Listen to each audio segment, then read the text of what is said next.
When you care about somebody, you should tell them the truth. And the truth isn't always positive, but it's still the truth. So I Hmm. think we have to, because that's how people know you care. When you think about individualization, right? Hmm. It's Hmm. understanding that one size doesn't fit all. And Yeah. so once you do that, it's a certain amount of love that you have to exude to be able to recognize that somebody needs something different. And it doesn't mean that you're phony, but that's what equity is about. It's not giving everybody the same thing, it's giving people what they need. Thanks for tuning in to this episode of I Have Something to Say, where subject matter experts are unafraid and unapologetic about sharing their perspectives regarding issues that impact our lives. They speak up because basically they give a shit.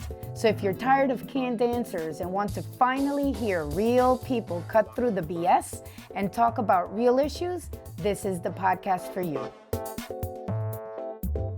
I'm your host, Sami Heyman Marrero from Urbander, and behind our mixer is our producer, Chris Majoka from UdoU. Welcome, everyone, this week on this episode of I Have Something to Say. And I'm really, really happy to finally have my friend Deloria Nelson-Streete, founder and president of A Solutions, on the show. Hi, Deloria, how are you?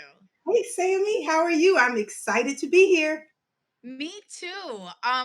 We met at a networking event, right? We had that earlier this year, and it was almost like they posed these questions to different tables so we could have some brainstorming sessions, and there was one person in between you and I, but every time we spoke we kept on doing like this, like, wait, what? Like Yep, we it's like, I know you, like I need to, right?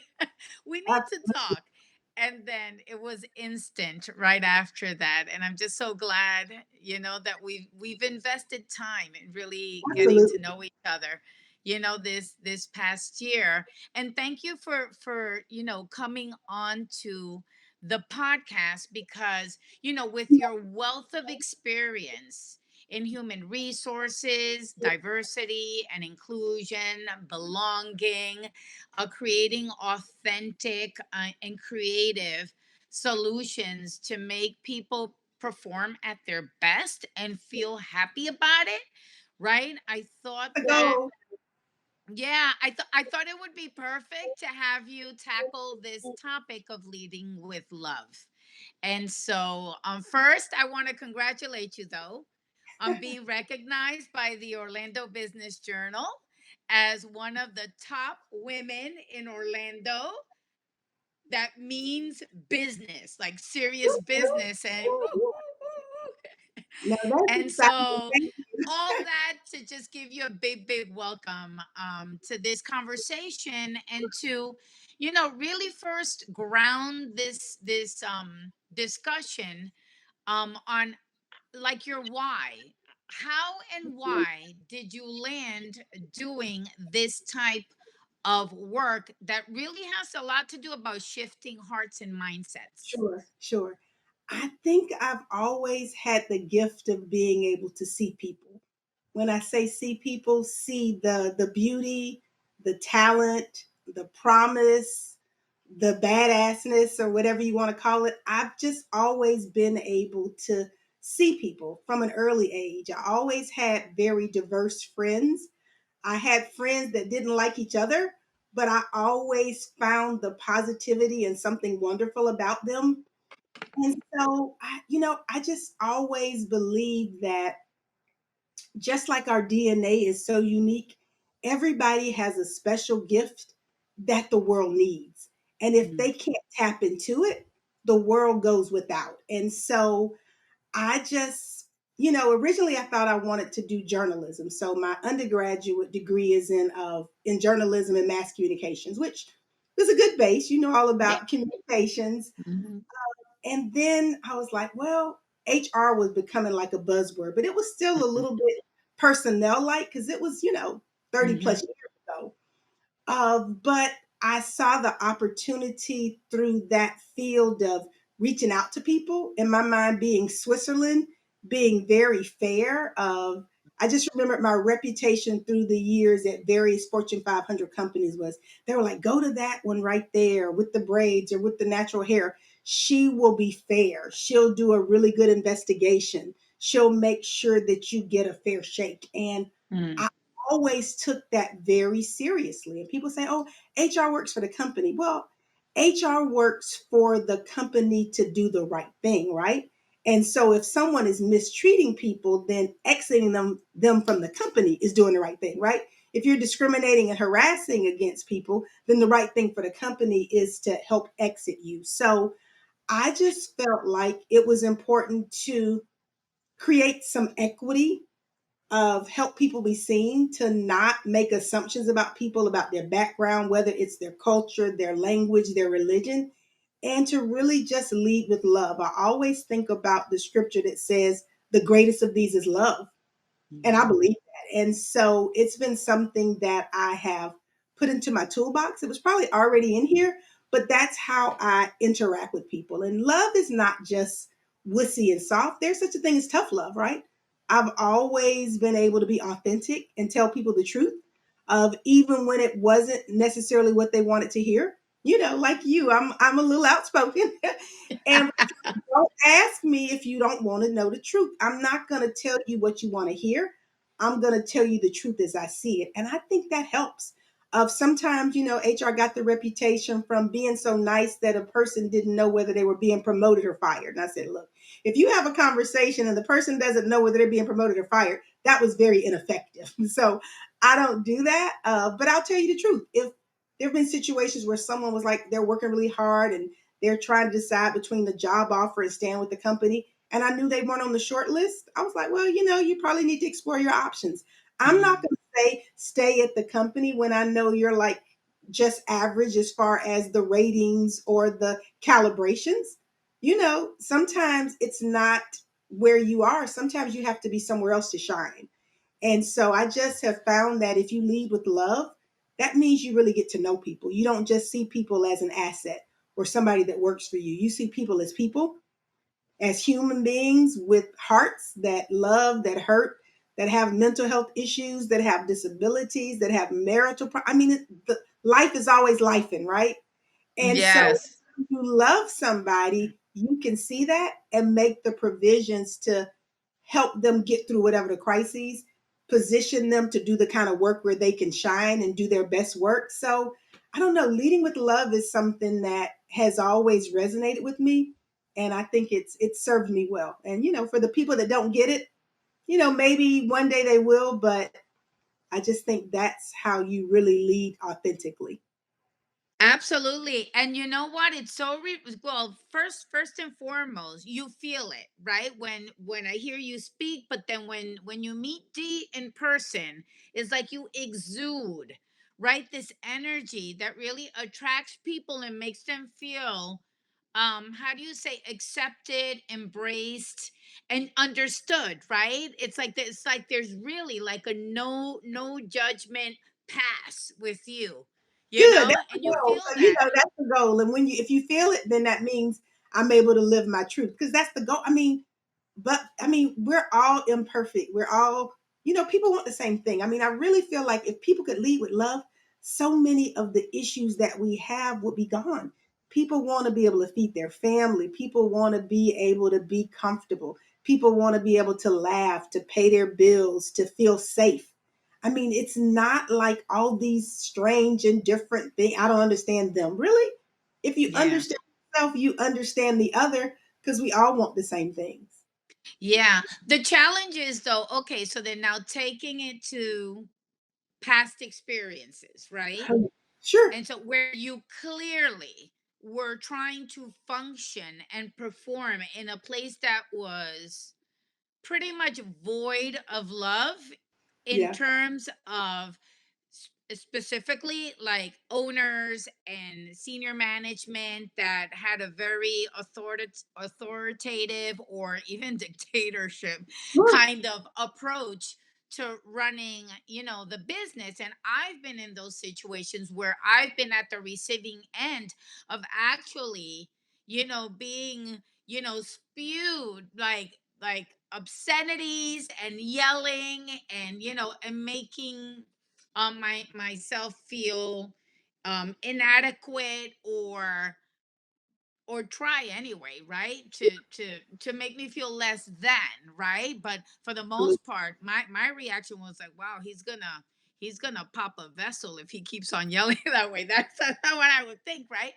But so then, there are a lot of people though that are in these situations where they every day there's angst and just walking into a place that's void of love. And so then how can one be, right, a self advocate, right, or try to, within the things you can control in a work environment, right, short of just leaving, right, Right.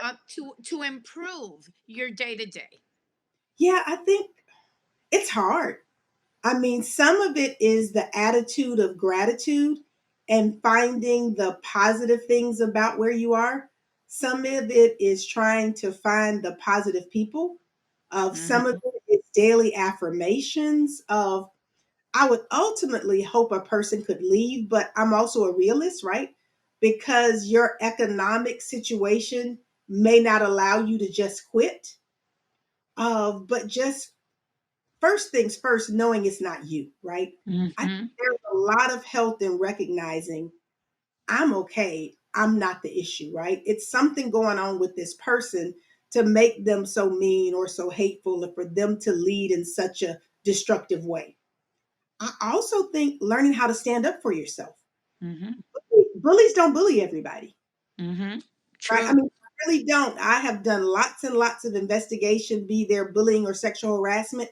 They target people that they think are vulnerable, of the single parents or the entry level workers or the temporary workers, people that they feel like don't have a voice or feel like they have too much to risk.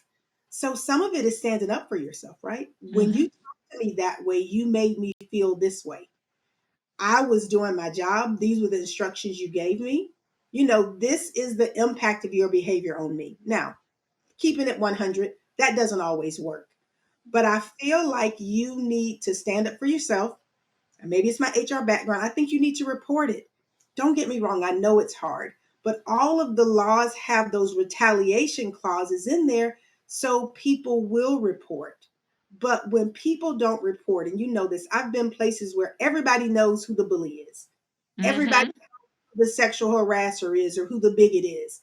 But nobody, they talk to each other, but they don't make a formal report. I would say make a formal report. The other thing you can do is you can do anonymous reports, right? I tell people if you're afraid Hmm. of retaliation, send an anonymous of complaint, right? Because even though the complaint is anonymous, it has to be investigated, right? And you're not going to be anonymous about who you're complaining about, right? And if they are an equal opportunity, not so nice person, then a lot of people, you know the word I want to say, a Yeah. lot of people would have had that experience. So it won't be that hard for the investigation to bring up some things that have happened. So I believe in standing up for yourself. Even if the outcome isn't great. I've been in situations where I stood up for myself and they were like, we'll see you later. And I'm like, deuces, I'm out because I'm going to tell the truth. And I feel like in telling the truth, there's going to be a better place for me, but a lot of it is surrounding yourself with positivity, having someone you can talk to, even if not at work, outside of work, Hmm. exercise, meditation of, but ultimately, if you can't change the environment for your mental health, if at all possible, you have to leave. So once you've tried to make some changes, you've reported and you've done some things, kind of start getting your resume together, start talking to friends, and find somewhere to go. Because I don't think any job is worth your mental health. I don't. I agree. And I've been in those situations too, right? Standing up for myself, and like the next day, the front desk person waiting for me with a box, right? And saying, "Hey, today's your last day. And I'm like, wait, what happened? And then I'm like, okay, so next time I got to do it differently. That's when I Oh, was very young, you know. sure. But then I was also faced with situations where I'm the one leaving, right? And it feels so Oh, good to leave, that resignation letter, and normally, oh my God, I can't believe I'm gonna admit this, but I was very young. But normally you give like a 2 week notice. sure. And Absolutely. okay, these are confessions, D. These are Confessions. my So, confessions. but there was this I did have this oppressive boss. Okay, I'll tell you details later, right? We have to have a drink over that one. Okay. But All right. anyway, that finally when I got a job, my resignation letter said effective immediately, right? So then when I hand him the letter, and he reads it. He's like, "Wait, what? You're leaving?" And I say, "Yeah." And he says, "Effective when?" I said, "Well, the letter says immediately." He Now. was he was like now, like I'm leaving, right? He was so pissed off, and whatever. But sometimes, but can I tell you, I bumped into the guy like years later, and I said, "Are you still mad at me?" He's like, "No, I'm glad to see that you're soaring because he on my way out, he threatened, 'You'll never work in this town again.'" That was in New York City, right? Right. Yeah, And right. Like he it had wasn't control true, over right? New But York it's City, right? to instill that fear, and I think that Sure. that's what sometimes, right, That's prevents a us lot. from Yeah, it moving. does. And I get it. And so I've tried to say to myself, I don't want to counsel anybody past their courage or their economic state, right? Because we're all built a little different. I'm kind of that renegade. I'm gonna kick the door down, right? But I recognize in kicking it down, I may not walk through it, but I'm leaving it open for the people to come behind me. And so that's important. But everybody doesn't have that. There's such a thing as quiet courage. You can quietly figure out what you're doing. You can kind of quietly resist. You can send the anonymous letters. There are different ways, but I think the workplace requires and deserves a certain level of justice, a certain level Mm, of fairness, a certain level of humility. I mean, you can get so much more out of people when you lead with the love as opposed to mhm, intimidation and fear. mhm, But some people don't know it, but I think, to whom much is given, much is required. If I have the courage and I see you're being mistreated, maybe I stand up for you because maybe you don't have the voice or you may be dealing with some other things at home. But I can even send an anonymous note to somebody saying, "Hey, I heard how such and such talked to Sammy the other day. And, it was very intimidating and threatening. I think it's a violation of this, this, and this. You all need to talk to her." I think what's hard sometimes because of that fear, initially the person doesn't want to say anything. But I was always good at getting people to tell the truth, right? Because you said I'm warm and people feel like they can trust me and they can. So I've done very tough investigations, but people have told me the truth, even if it meant they were going to get fired, mm, or if it meant somebody else was going to get fired. Because I would say, "Hey, do you want anybody else treated that way?" mhm. It's okay. I can ignore it. Okay, you can ignore it, but what if he or she did that to somebody else? Is that the kind of place you would want your son or your daughter to work? Yeah. Those, yeah. Yeah, I totally get that. And you know what also, with this concept, right? Or this approach of leading with love. Sometimes you're in situations too, and how do you deal with that? Or how can you recognize when you're this situation that you're in a work environment, that you're working with people that are super charming, super cool, and everything, but then they're like, how is it, Jekyll and Oh, Hyde, right? yeah. that Mhm. that they have, like, it's like all of a sudden it's like, okay, wait, what, where is that coming They from, switch on right? you. And so then you're like, I thought there was care there, I thought there was love there, that there was some kind of Yeah, compassion or some sure. kind of bond, right? And Time, so then time, time. how do you navigate that? Well, Hmm. time reveals all things, right? And so, as much as I am loving, and I'm a person that tends to give you trust until you break it, I'm also very perceptive and I watch, right? I don't watch just how you treat me, I watch how you treat everybody, right? Because Hmm. sometimes you treat a person based on what you think their status is or Hmm. what you think they can do for you? How do you treat the least of these, right? How do you treat the administrative assistant? How do you treat the janitorial staff? How do you treat your server at the restaurant, right? To me, that shows you the measure of the person. And when I see people that can be disrespectful to people and dismissive, Mm-hmm. condescending, that tells me a lot about their character. And I think in situations like that, when you know who someone is, then you know how to interact with them, right? If you know someone is backstabbing or you know they run back, then you tell them what you want them to run back and tell somebody, right? So Yeah. there are ways once you know to deal with it. It's no fun. And I think that, in all honesty, is the hardest thing to deal with when people don't show you who they really are, right? Even in investigations of, I've Mm-hmm. worked in manufacturing facilities where people were just straight up in your face. Yeah, I said it. Then I've worked in very high level professional organizations where the people were very smart and conniving and they would never admit it, but I still could figure out a way to see whether it was true or not. But people show you who they are. So I think, my mom used to say, I can't hear you because your actions are so loud. Yeah, we have to look at a person's actions, not what they tell you, because charming people will sell you anything, but how are they really interacting with a lot of people? And if you observe how they act with people they don't think can do anything for them, that's going to show you a lot about their real character. Yes, and yes, and how does compassion come into play here, right? With love, because it's different than love, right? Sure. But they're related to each other, and empathy. And I only bring this up because I was at a presentation recently after the pandemic, and I heard the CEO of a company say that he was having a really hard time recruiting. He had to lay off a whole bunch of people, like Right. thousands of people, and then was trying now to recruit them Sure. back, even the ones that he laid off, right? Right. And no one was coming back. And then he verbalized the following. He says, "Who knew that there's now this thing called empathy that people care about?" And for me, it was a shocker. I'm like, "Oh my Yeah, goodness, that's did this cringe. That's man." cringe worthy. Yeah, cringy as Yeah, the young and then people he say. said something I don't have. Like he admitted on the stage that he was again void, right? Of heart, right? Of empathy. And so, how are those things like compassion, empathy, love part of the same or not? No, it is a part of it. And it's kind of like the part of the emotional intelligence piece.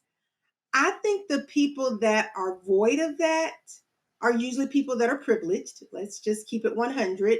It's people that have not necessarily seen the value. Now, I do a lot of Myers Briggs, Strength Finders, those kinds of things. And so there are certain personality types that are more analytical, more data driven, more this is this, and they don't have the feeler side. So I'm like in Myers Briggs, I'm ENFP. So I'm a feeler. I mean, I'm balanced, but I do feel. It's hard, but they can get there because long term, those types of personalities won't be successful long term. They Mm-hmm. may be behind the scenes doing all the things, getting the numbers right, but people follow people. They don't follow companies, right? They not coming back because you weren't nice to them, because you didn't show any empathy, you didn't show any compassion, and they remember that. And I think it's something called SEE, which is a significant emotional event. The pandemic was a significant emotional event that a lot of people went through simultaneously. Mm. When you start losing loved ones like that, you Yeah. start thinking about what's important, right? And when you start thinking about what's important, you start thinking about your days will be numbered. You want to be around people that not only you care about, but that care about you. So a lot Mm-hmm. of great resignation had a lot to do with people saying, I'm not going to give my all to a company that doesn't care about me. And if Mm-hmm. they don't care about me as a person, my life, how I'm doing, then I can go work somewhere else. So, a part of emotional intelligence, you have to develop empathy. You have to develop compassion, because if you don't, who are you? Now, and let's not pretend that there aren't a few people like that. they usually kind of hide behind or hire somebody who's a lot more of a feeler, who's more charismatic. Mm-hmm. You have to have some level of empathy and compassion. And you can work on it. I'm a coach. I think you could learn some of those skills, right? Maybe it's Mm-hmm. type of immersion, some type of experience. How would you feel if something happened to your spouse? How would you feel if something happened to your child? Some people are animal lovers. Let's keep it real. Some people love animals more than they love people. So I would just try to find out what resonates with them. What do you care about? And what is the missing link? Because to not show any compassion or empathy means there's something missing. Yeah, totally. It's a missing chip. A lot of times, also, it's informed by culture. I Yeah. want to say that, more collective societies tend to lean in on each other and Right. understand what a lot of people in mainstream might call touchy feely, Sure. right? Or a vibe or an Right. energy. It sounds Absolutely. so like abstract and out there, but it's a real thing. Oh, it is a And real thing. so, And it makes a difference in how people move. It makes a difference in how people see things because the lived experience. And when you say that, right, the collectivism, certain cultures, they know that they're interconnected and interwoven, right? I know mhm. there was like when I do some of my diversity classes, there was like I guess almost a quiz where they would tell people of draw a picture of yourself. And they noticed that people from the collective societies, especially Asians and Hispanics, they would draw themselves, they would draw the house, they would draw the family. And Americans, Australians would just draw like an individual selfie. And it was like, wait a minute, we said draw a picture of yourself. But certain environments or cultures, they don't see themselves as an individual unit. They see themselves as a part of. And so they Mhm. couldn't separate themselves from the family, from the nature, from the building. And it was just so fascinating. Whereas other cultures are, it's all about you. You can make it, if they get left behind, they get left behind. And sometimes it creates a clash in work because of the interpretation of the behavior, but Mhm. ultimately it's a cultural nuance that really makes a difference. Yes. And so my question is, as we're shifting, right? And then some people would call that, right?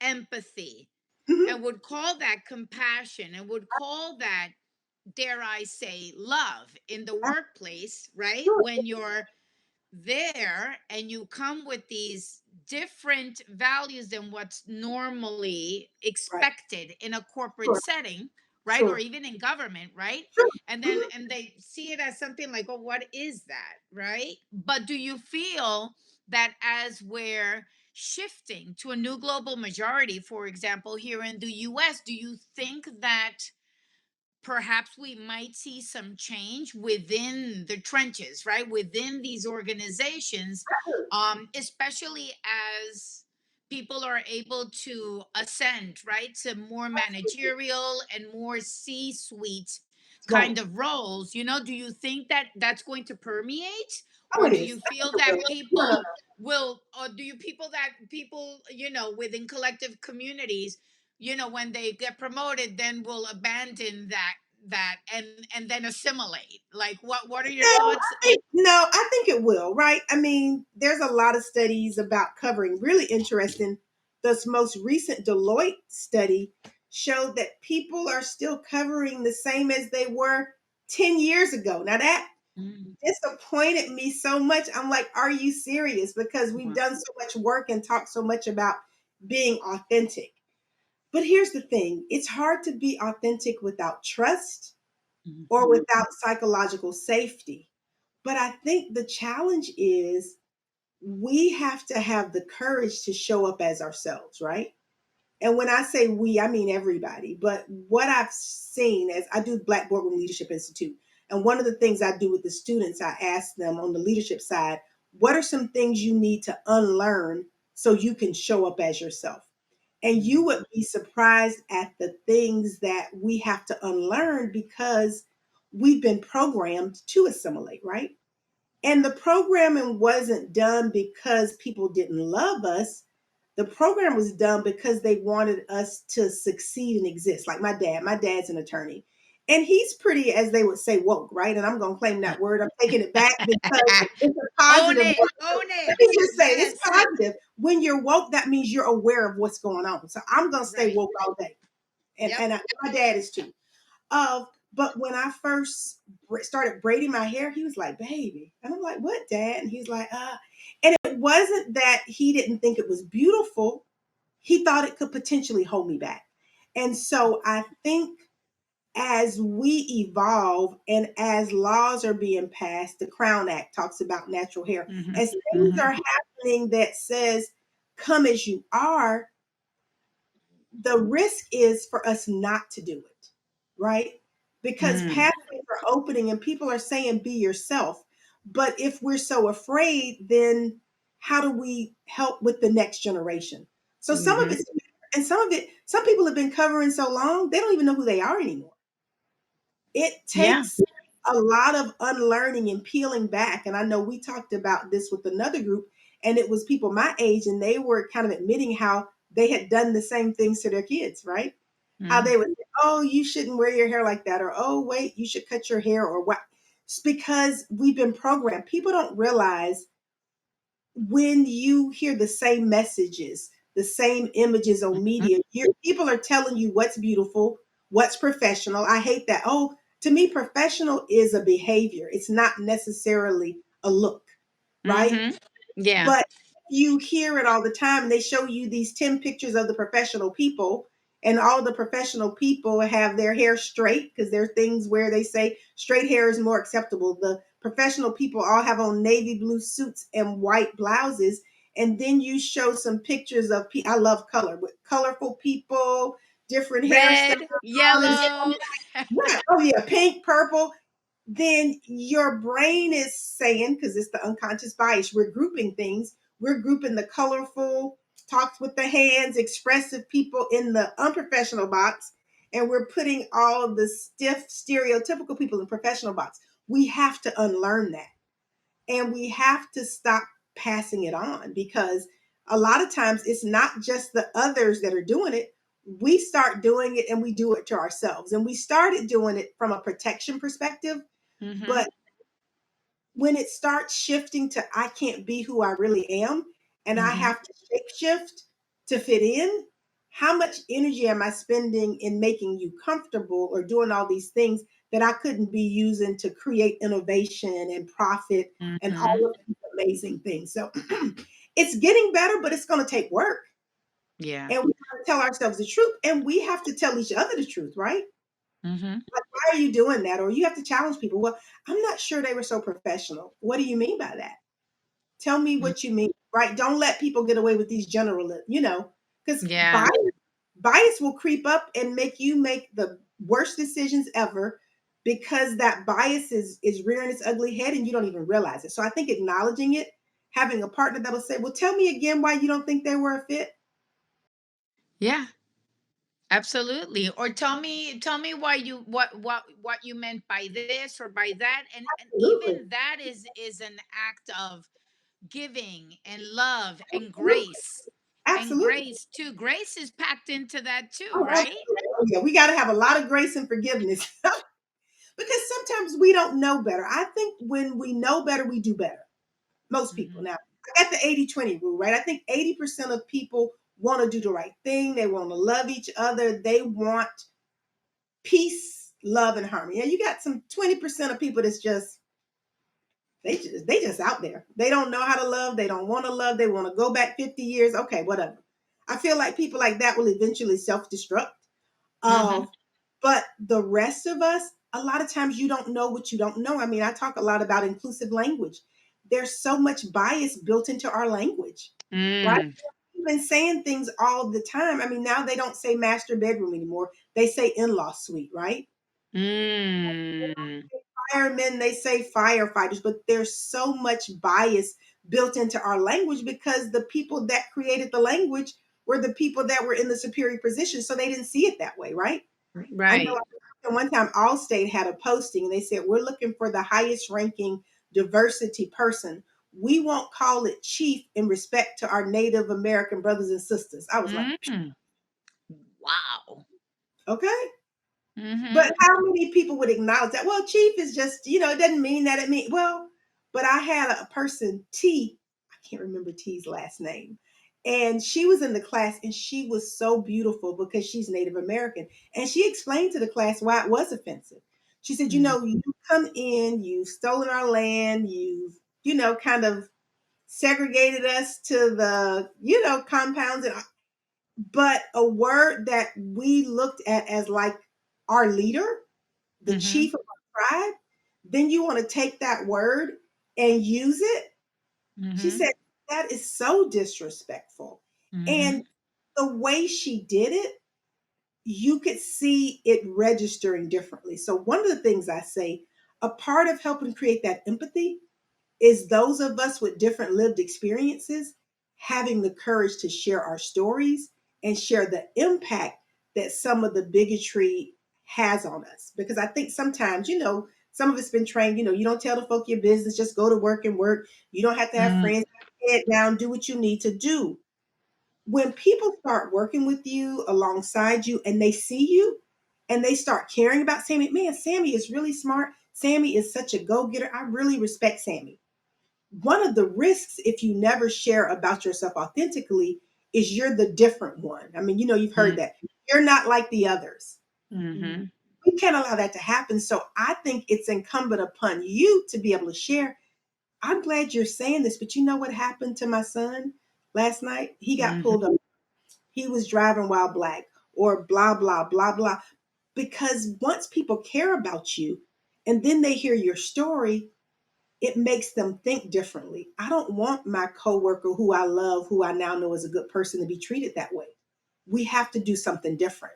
But they have to get to know you, care about you, and then you have to have the courage to share your story so they realize it's not just those other people or the folk that didn't comply or all the things they've created in their head because they don't have authentic relationships with the other.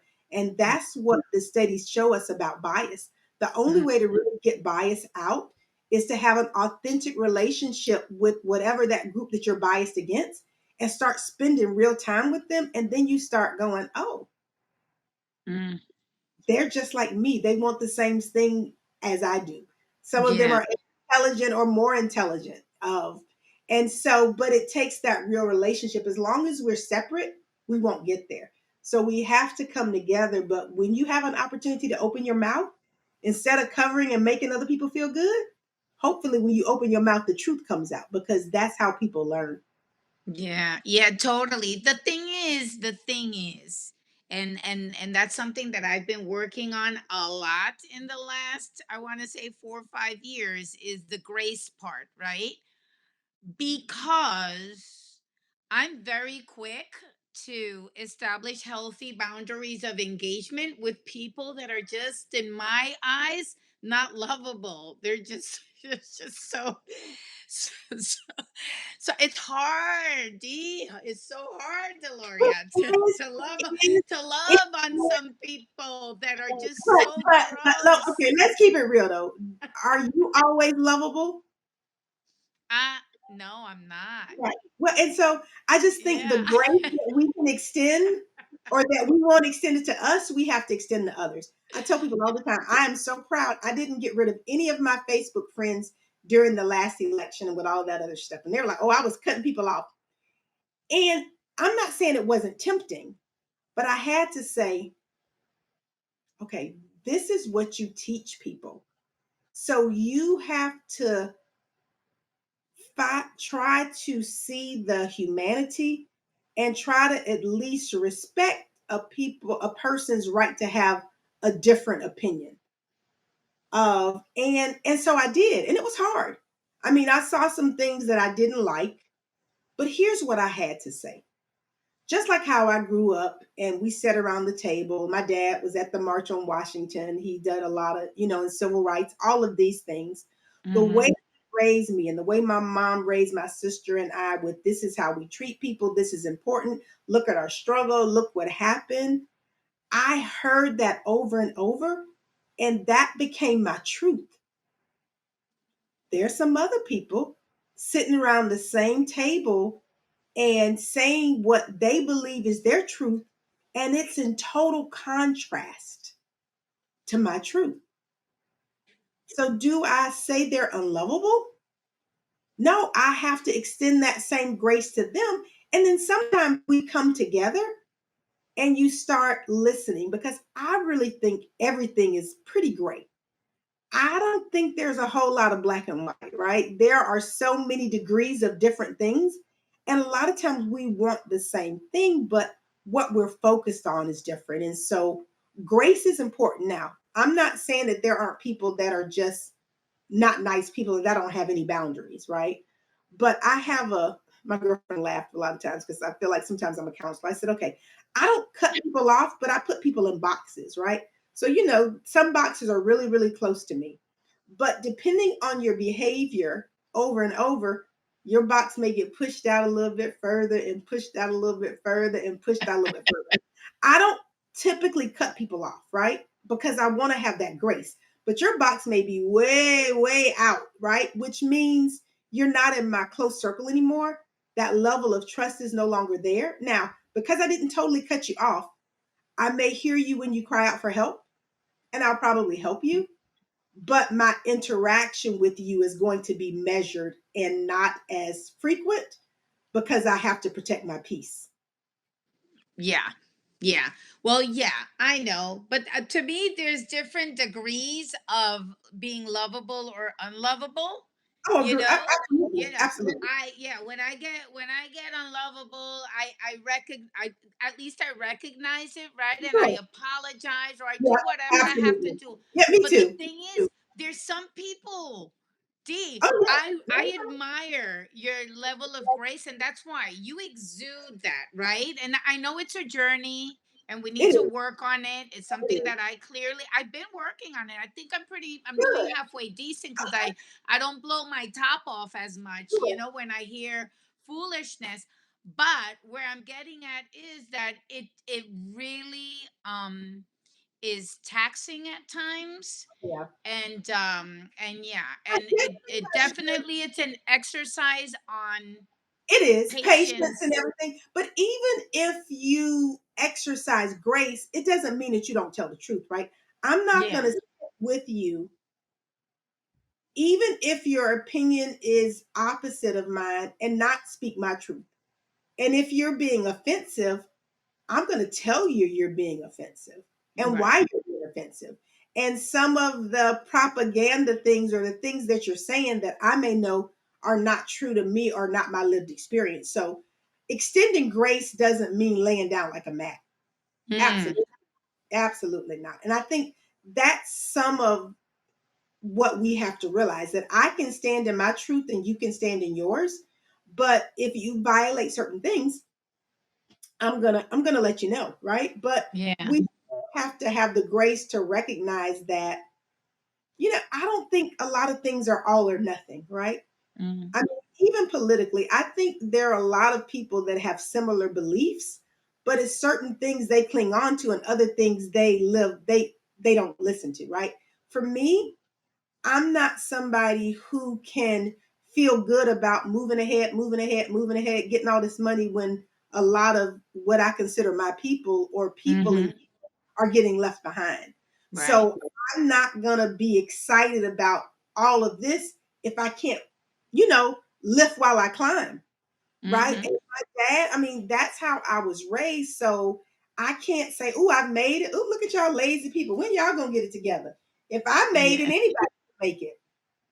You know what I mean? That whole accept, no, no. So I'm always going to care about other people. And so my beliefs are going to be aligned with, what are we going to do for the least of these? And I'll be honest, one of my biggest challenges, and I am a Christian, but with some organized religion, is the hypocrisy.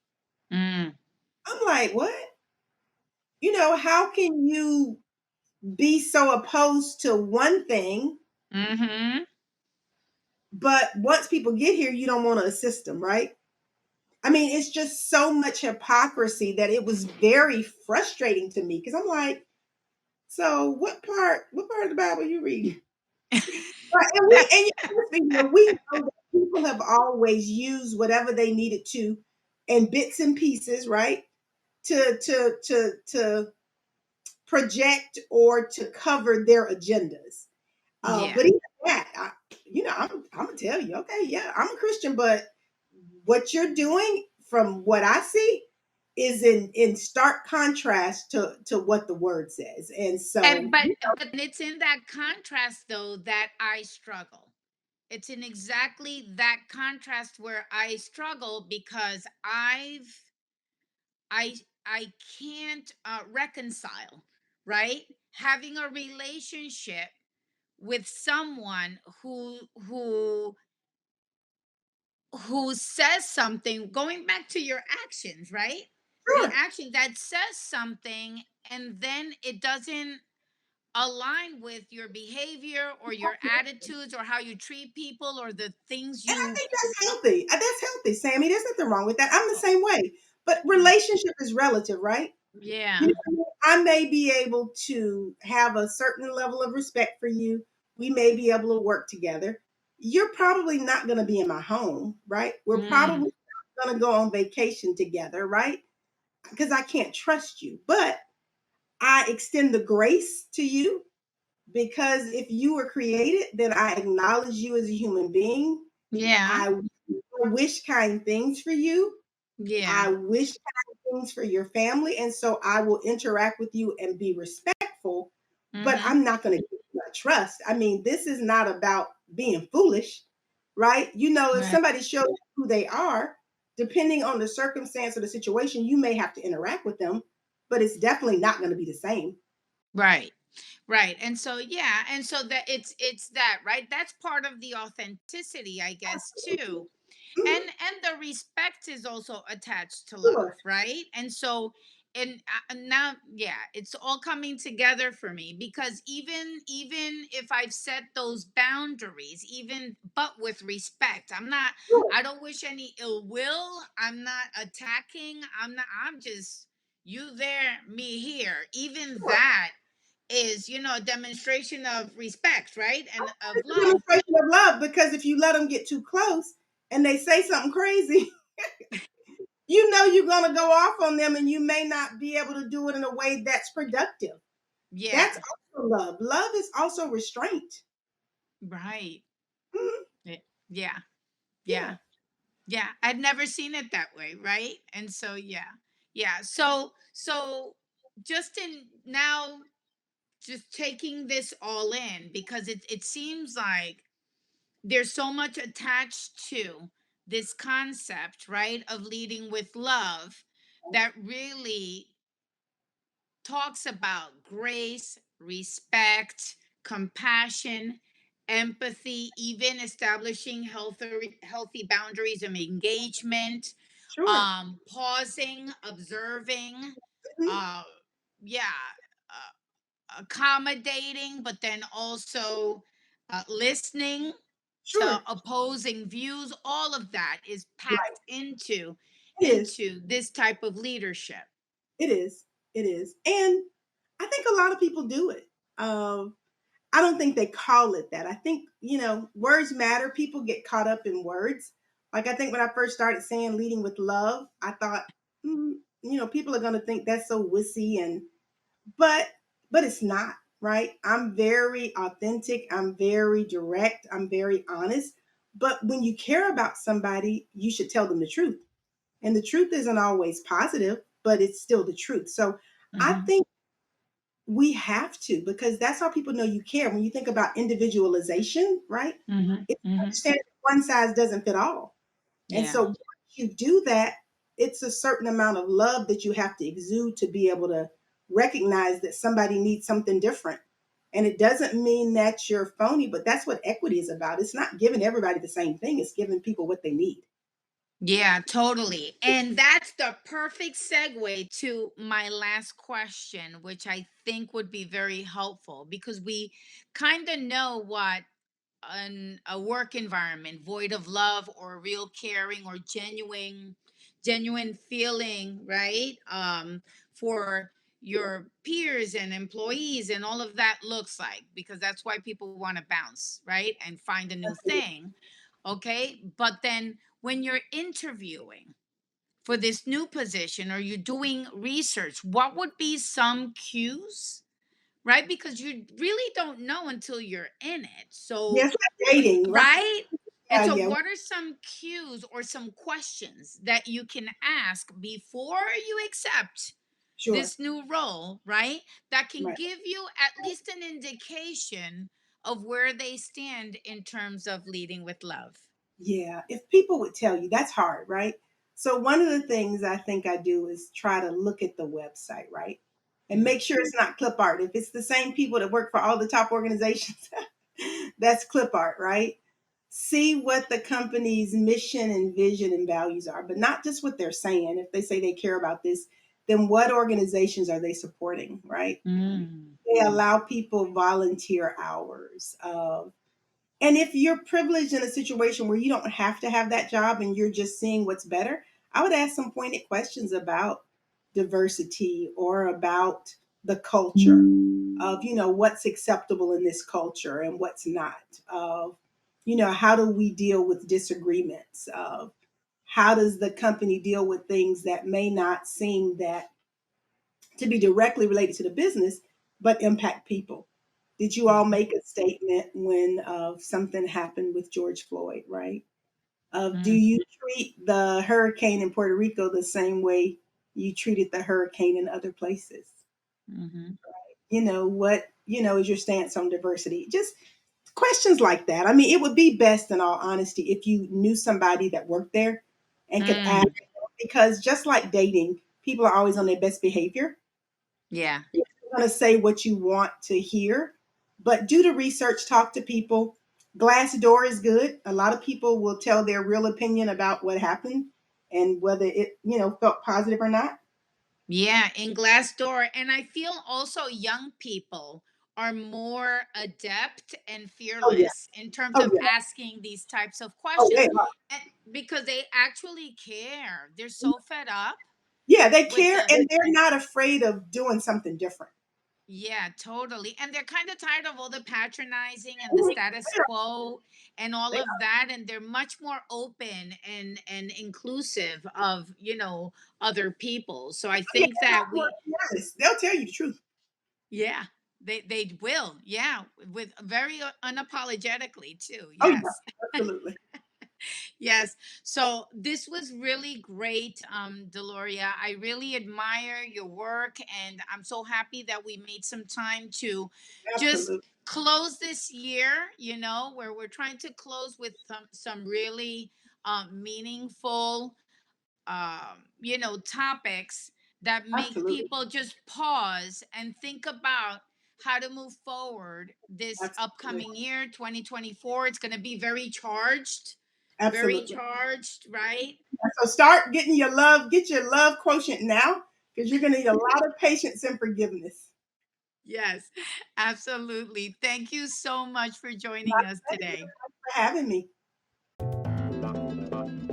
Thanks for tuning in to this episode of I Have Something to Say, where subject matter experts are unafraid and unapologetic about sharing their perspectives regarding issues that impact our lives.